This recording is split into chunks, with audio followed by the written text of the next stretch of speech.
Maaf ya Mbak, nanti aja ya. Maaf, sehat. Nanti aja deh, maaf, makasih ya. Iya, makasih Mbak, maaf ya. Pemirsa Intens Investigasi, menegangkan.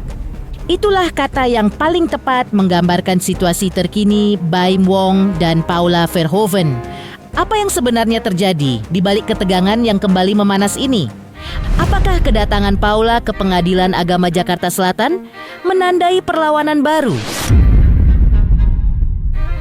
Ataukah langkah itu sekadar formalitas dalam perjalanan hukum yang panjang? Publik bertanya-tanya, mengapa Paula juga terlihat menemui seorang psikolog?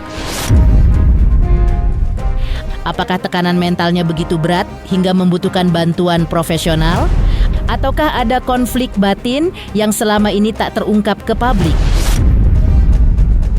Sementara itu, bagaimana Baim Wong menghadapi putusan hak asuh yang kini sepenuhnya berada di tangannya? Apakah ketenangan di kediamannya benar-benar menenangkan? Atau justru menyimpan gejolak yang tak terlihat? Dan lebih mengejutkan, saat keduanya hadir di acara yang sama pasca perceraian, mengapa tak ada senyum, tak ada tatapan hangat, hanya keheningan yang menegangkan? Pemirsa, bersama Intens Investigasi, kami hadirkan kabar terkini, terpercaya, dan teraktual. Tetapi sebelumnya, jangan lupa untuk like, subscribe, dan juga share channel YouTube ini.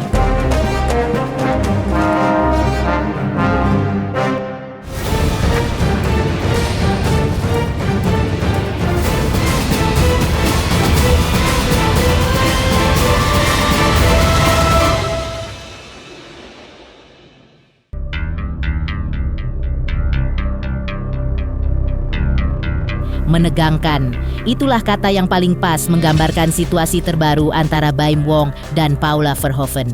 Hubungan keduanya yang sempat mereda kini kembali memanas. Beberapa hari lalu, publik dikejutkan oleh kemunculan Paula di Pengadilan Agama Jakarta Selatan. Langkah itu sontak memicu tanda tanya besar.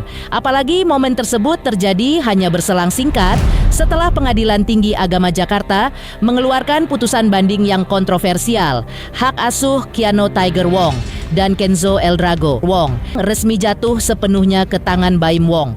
Sontak publik bertanya-tanya, apakah Paula akan melawan? Apakah ia berencana kembali menempuh jalur hukum? Apakah ia tidak terima hak asuh anak-anaknya diambil alih sepenuhnya oleh Baim? Namun, ketegangan tak berhenti di sana. Secara mengejutkan, Paula kemarin juga terlihat mendatangi seorang psikolog. Langkah ini langsung memicu spekulasi liar. Apa yang sebenarnya sedang dialami Paula? Apakah tekanan mentalnya begitu berat hingga ia membutuhkan bantuan profesional? Ataukah ada konflik batin yang tak pernah ia ungkap ke publik? Maka seperti inilah respon Paula saat ditemui oleh tim Intens Investigasi.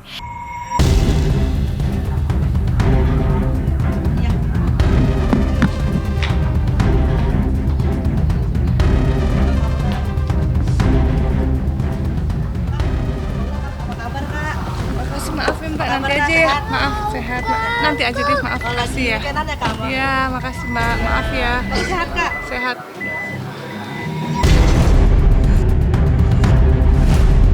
Di sisi lain, ketika Paula tengah sibuk memperjuangkan hak asuh anak-anaknya, tim investigasi mencoba mendatangi rumah Baim Wong untuk melihat bagaimana suasana di kediaman aktor berusia 44 tahun itu.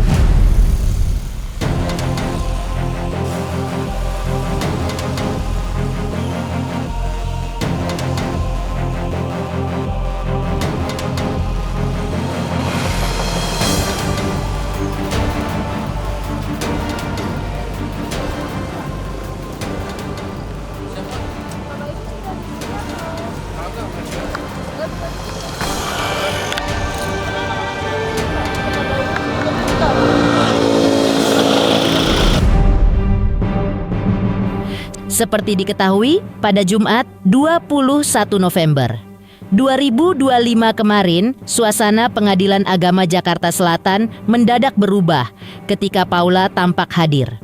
Kehadirannya bukan sekadar formalitas, melainkan bagian dari perjalanan panjang sebuah kasus yang sudah lama menyita perhatian publik.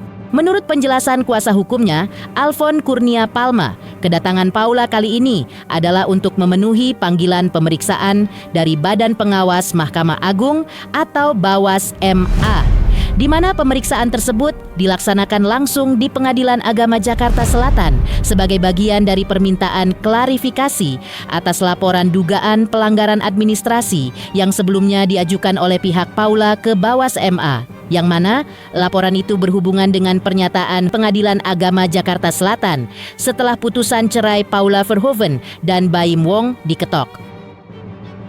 Jadi pada tanggal 20 November 2025, hari Kamis ya, sebenarnya kami itu memenuhi panggilan dari Badan Pengawas Mahkamah Agung. Nah, jadi ini adalah etikat baik kami untuk memenuhi panggilan dari Bawas Mahkamah Agung, walaupun itu berada pemeriksaannya di Pengadilan Agama Jakarta Selatan. Nah, itu biasanya untuk mempermudah bagi si hakim atau pemeriksa dari Bawas untuk mendapatkan dokumen dan kemudian memeriksa kepada pihak-pihak yang memang dinilai apakah di situ ada dugaan pelanggaran etik maupun pelanggaran administrasi. Jadi agendanya itu adalah memenuhi panggilan Bawas yang tempatnya di Pengadilan Agama Jakarta Selatan. Dan kemudian kami memberikan klarifikasi terkait dengan laporan yang pernah kami ajukan pada tanggal 24 Maret tahun 2025. Itu kalau nggak salah 1 minggu setelah adanya putusan di Pengadilan Agama Jakarta Selatan. Nah, itu memang beriringan dengan pelaporan kami ke Komisi Yudisial. Nah, ini kan ada perbedaan ya antara di Bawas Mahkamah Agung dengan di Komisi Yudisial. Komisi Yudisial tidak berapa lama setelah pelaporan itu ada pemeriksaan. Sementara kalau Bawas baru kemarin kami itu dipanggil. Nah, memang ada pertanyaan dari kami gitu kan. Kenapa kok baru kemarin kami itu dipanggil gitu kan. Nah, waktu itu memang dinyatakan bahwa mereka baru mendapatkan SK untuk melakukan pemeriksaan dari pelaporan yang kami ajukan pada tanggal 24 Maret tahun 2025. Itu saya kira. Kuasa hukum Paula menilai pernyataan tersebut tidak selaras dengan substansi putusan hakim dan justru menimbulkan kerugian bagi kliennya. Ia menegaskan bahwa materi perkara termasuk isu sensitif seperti tuduhan nusyus seharusnya tidak disampaikan secara terbuka karena sidang perceraian melalui e-court wajib menjaga kerahasiaan. Karena itu, kuasa hukum Paula pun mengungkapkan kekhawatirannya. Menurut mereka, hingga saat ini keadilan bagi Paula seolah masih belum berpihak. Paula sendiri disebut sangat menekankan hal yang sederhana namun krusial, peran orang tua tetap sebagai orang tua bagi anak-anaknya. Dalam pandangan Paula, ayah harus tetap menjadi ayah, sedangkan ibu harus tetap menjadi ibu, bukan sekadar simbol atau pihak yang terpinggirkan. Tekanan ini muncul karena ia ingin memastikan anak-anaknya tetap mendapatkan kasih sayang seimbang dari kedua orang tua, tanpa terganggu oleh perselisihan hukum maupun drama publik. Intinya, kami menilai bahwa adanya perbedaan antara fakta-fakta di persidangan dengan putusan gitu. Nah, itu menimbulkan ketidakadilan bagi si klien kami. Di mana letak ketidakadilan itu? Karena dalam proses pemeriksaan sepertinya kami menduga ada suatu fakta persidangan yang dari ahli yang kami ajukan itu tidak dicantumkan di dalam putusan gitu kan.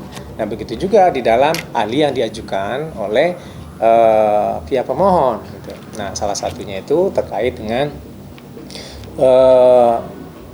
di mana anak dikatakan itu dekat dengan si ayah. Nah, ini kan mempergunakan psikolog gitu kan sebagai ahli. Nah, ahli ini mengkonklusikan bahwa anak itu lebih dekat kepada si ayah dibandingkan si ibu gitu. Nah, di situ si psikolog itu mempergunakan metodologi yang sebenarnya kami pertanyakan. Kenapa kami pertanyakan? Karena satu, kenapa tidak imparsial dalam proses pemeriksaan atau dalam proses observasi tersebut gitu ya. Dan kemudian pada saat melakukan tes itu kenapa kok disimpulkan bahwa si anak itu dekat pada si ayah. Nah, hal apa yang kami nilai bahwa dalam proses observasi atau wawancara itu tidak imparsial? Karena kalau misalnya ingin diobservasi, ingin diwawancara, artinya kan dua belah pihak, ibu dengan bapak itu harus ada. Nah, ketika itu memang kami menanyakan kepada si psikolog gitu kan sebagai ahli. Anda apakah memang melihat bahwa anak-anak itu contohnya gitu kan takut kepada si ibu? Tidak. Terus dari mana Anda tahu bahwa si anak itu takut pada si ibu? Ya itu kata bapaknya gitu kan. Bagaimana mungkin ya bahwa suatu kesimpulan diambil dari seorang pandangan satu pihak saja? Harusnya kedua-duanya itu terkonfirmasi, harusnya begitu kan? Kan gitu ya. Nah, tapi kan ini kan tidak gitu kan. Nah, ini tidak dicatatkan di dalam fakta persidangan gitu kan. Ya, selain pada observasi wawancara itu ada yang diminta untuk menggambar gitu kan. Nah, si anak itu diminta untuk menggambar dan ternyata si anak itu menggambar sosok laki-laki. Nah, pertanyaannya apakah sosok laki-laki itu menyimpulkan bahwa si anak itu dekat dengan saya? Tidak. Padahal itu adalah orientasi seksualnya dia. Kalau misalnya laki-laki memang harus menggambar laki-laki, anak laki-laki maksudnya. Kalau perempuan dia harus menggambar anak perempuan. Itu akan menentukan bahwa dia itu memang orang beridentitas laki-laki gitu kan. Dan itu kecenderungan seksual secara heteroseksual artinya gitu. Nah, jadi dari dua alasan itu dikatakan bahwa kesimpulan dari hasil observasi itu adalah si anak itu dekat kepada si ayah. Di sisi lain, pihak Humas Pengadilan Agama Jakarta Selatan pun angkat bicara. Mereka membenarkan bahwa Paula Verhoeven sempat mendatangi gedung pengadilan, namun menegaskan kedatangannya bukan untuk membahas hak asuh anak-anaknya. Seperti inilah ungkapan selengkapnya dari pihak Pengadilan Agama Jakarta Selatan. Kalau itu yang bersangkutan datang ke sini memang benar datang ya, tapi untuk memberikan informasi tentang itu kami tidak punya kewenangan untuk memberikan itu, karena itu kami Pengadilan Agama Jakarta Selatan tidak berkepentingan langsung dengan kedatangan yang bersangkutan ke sini. Yang undang bukan PA Jakarta Selatan juga, hanya tempatnya di sini gitu. Tapi yang undang bukan PA Jakarta Selatan.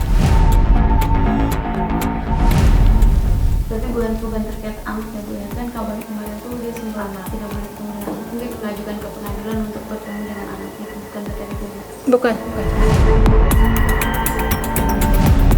Selanjutnya, seperti apa pula momen mengejutkan sempat terekam kamera, di mana setelah resmi bercerai, Baim Wong dan Paula tampak hadir di sebuah acara yang sama. Namun ekspresi mereka justru tidak ada senyuman ataupun tatapan yang berarti. Halo, saya Denny Darto yang mengucapkan selamat untuk Intens Investigasi yang road to 4 juta subscribers, luar biasa. Dan ini semua berkat dukungan kalian yang terus menyaksikan dan setia untuk menonton Intens Investigasi dan tayangan saya di kanal ini. Terus saksikan Intens Investigasi di 5 juta, 6 juta, 7 juta subscribers dan seterusnya. Terima kasih. Sampai jumpa.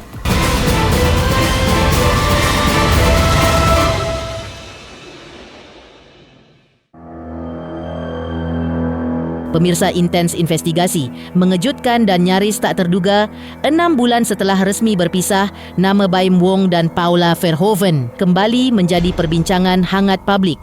Semua bermula ketika keduanya tanpa sengaja hadir di acara yang sama pada 25 September lalu, sebuah pertemuan yang seolah membuka kembali memori perjalanan rumah tangga mereka yang kini telah berakhir. Meski berada dalam satu venue, tidak ada satupun momen yang memperlihatkan keduanya berinteraksi secara langsung. Ruangan yang dipenuhi selebriti, lampu sorot, dan hiruk-pikuk acara membuat keduanya seperti bergerak di dua dunia yang berbeda. Namun, sorotan kamera menangkap menangkap satu momen kecil namun penuh makna. Saat Baim Wong dipanggil naik ke panggung, Paula Verhoeven terlihat menoleh dari kejauhan, duduk tenang di bangku penonton. Tatapannya sekilas tidak berlebihan, namun cukup untuk menimbulkan beragam tafsir publik antara sisa perhatian, rasa canggung, atau sekadar refleks saat melihat mantan suaminya tampil. Paula tampak menjaga jarak, berdiri dengan sikap tenang dan elegan, sementara Baim Wong tampil seperti biasa, santai dan profesional, seolah mencoba bersikap selembut mungkin dalam situasi yang mungkin terasa janggal bagi keduanya. Tak ada senyum saling lempar, tak ada sapaan, tak ada interaksi. Terima kasih kepada aktor sekaligus pengusaha sukses Indonesia yang dikenal dengan karismanya di dunia hiburan dan bisnis kuliner.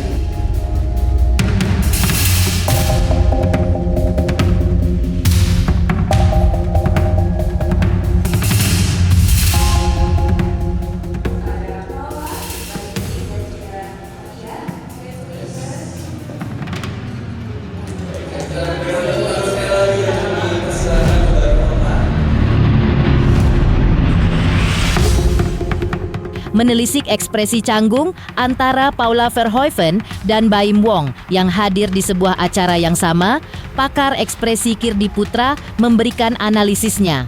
Menurut Kirdi, tidak terlihat adanya senyum atau tatapan bermakna dari Paula, ekspresinya justru netral dan biasa saja. Ia menjelaskan, Paula kemungkinan hanya melihat Baim dari kejauhan atau sedang berinteraksi dengan orang di sekitarnya, sehingga wajar bila tidak menunjukkan respons khusus. Karena itu, anggapan publik soal kecanggungan dinilai tidak dapat dipastikan. Kalaupun ada senyum kecil, Kirdi menilai itu hanyalah senyum formalitas, bukan tanda emosi tertentu.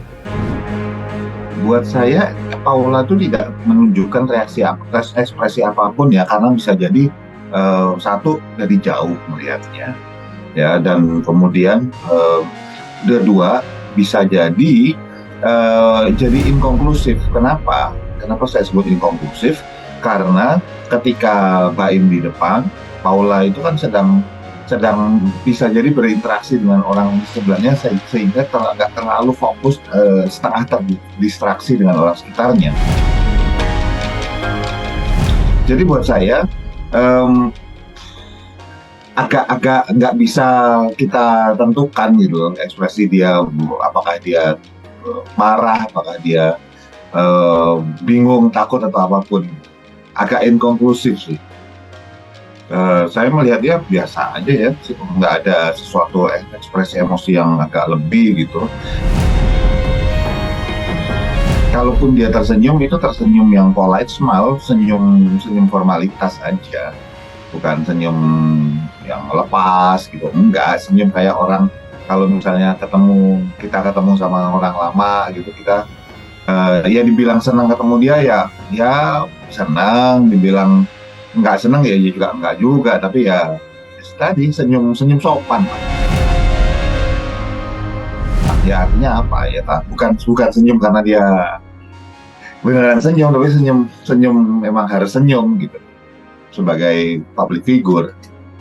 Nah buat saya sih enggak ya, karena memang artinya dia nggak mau bahas itu terus aja. Jadi pas ketemu gitu, kemudian ditanya, ya wajar dia jawab kayak gitu. Kalaupun misalnya nggak ketemu, juga akan jawab kayak gitu sih menurut saya. Usai acara tersebut, Baim Wong tak mau membahas kembali masa lalu dirinya dengan Paula Verhoeven. Hubungan keduanya memang sempat memanas, tapi kini mereka sudah mulai saling memaafkan dan sudah tenang dengan kehidupannya mereka masing-masing.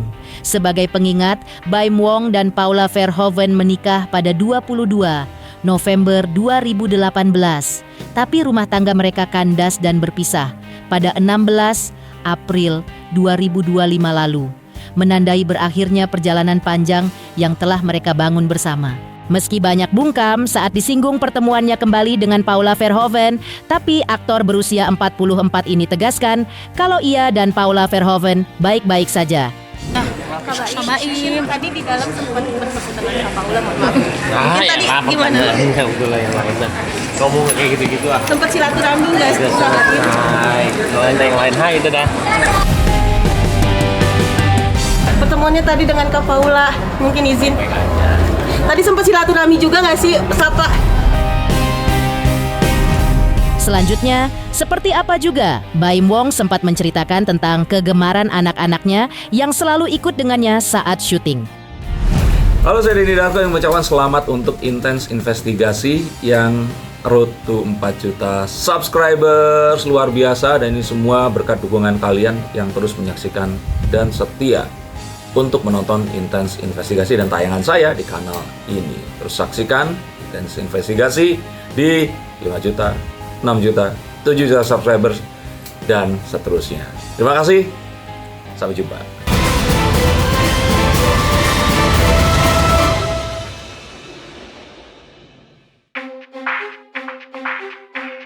Pemirsa Intens Investigasi, di tengah masalah hak asuh anak yang sedang ramai menjadi sorotan, Baim Wong memang dikenal bukan hanya karena kemampuan aktingnya yang mumpuni, tetapi juga sebagai ayah yang perhatian, penyayang, dan selalu dekat dengan anak-anaknya. Baim Wong pernah bercerita bahwa Keanu dan Kenzo selalu antusias ikut dirinya ke lokasi syuting. Baginya, membawa anak-anak ke lokasi syuting bukan sekadar ditemani, tetapi juga menjadi momen untuk mengenalkan dunia kerja, proses kreatif, serta profesi yang selama ini dijalaninya. Anak-anak Baim pun terlihat menikmati setiap detik berada di balik layar, mulai dari melihat proses pengambilan gambar, bertemu kru, hingga menyaksikan bagaimana ayahnya bekerja. Tak jarang, rasa penasaran itu membuat mereka mulai tertarik dengan dunia akting. Namun yang menarik, Baim tetap menunjukkan sikap yang sangat bijak sebagai orang tua. Ia tidak pernah memaksa Keanu dan Kenzo untuk mengikuti jejaknya sebagai aktor.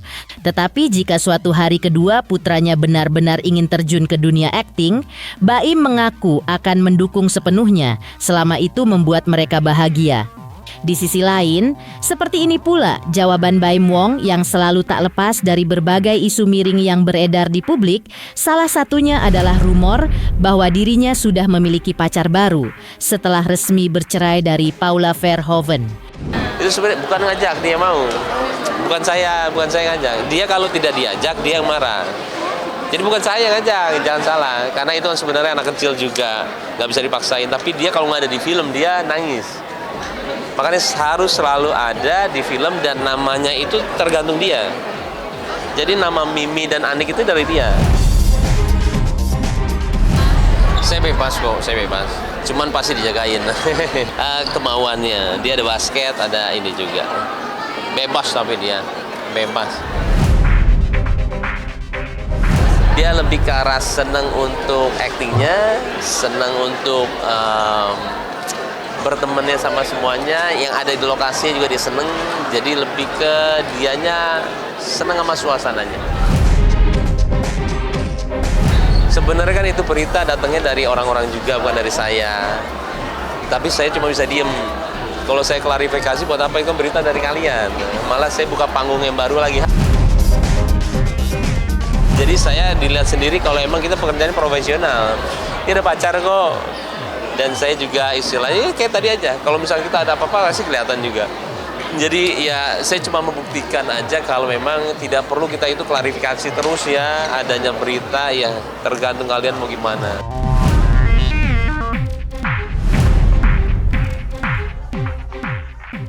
Demikian pemirsa, kabar terkini, terpercaya, dan teraktual yang kami hadirkan hari ini. Pemirsa Intens Investigasi, jangan lupa saksikan terus Intens Investigasi.